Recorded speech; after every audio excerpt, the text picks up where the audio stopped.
আমরা এখনো আমার মনে হয় যে 1971 সালে যে দেশ স্বাধীন হয়েছে সেটা শুধু শেখ পরিবারের জন্য, আমাদের জন্য না। ক্ষমা চেয়েও আর লাভ হবে না, ক্ষমা চাওয়ার দিন শেষ হয়ে গেছে।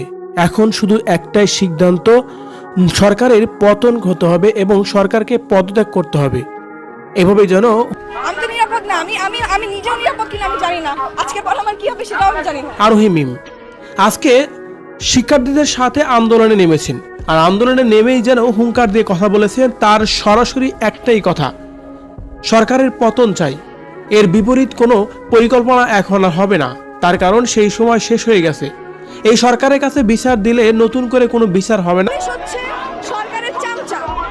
পুলিশকে সে যেভাবে নির্দেশ দিয়েছে, র্যাবকে সে যেভাবে নির্দেশ দিয়েছে, ছাত্রলীগকে সে যেভাবে নির্দেশ দিয়েছে, তারা তাদের মতোই কাজ করে। আচ্ছা, মেয়েদের গায়ে হাত, এটা এটা এটা কোনো শিক্ষিত মানুষের কাজ হতে পারে না। এটা নিশ্চয়ই হচ্ছে, এটা টোকা, এরা বহিরাগত, এরা আমাদের ক্যাম্পাসে ঢুকে আমাদেরই মেয়েদের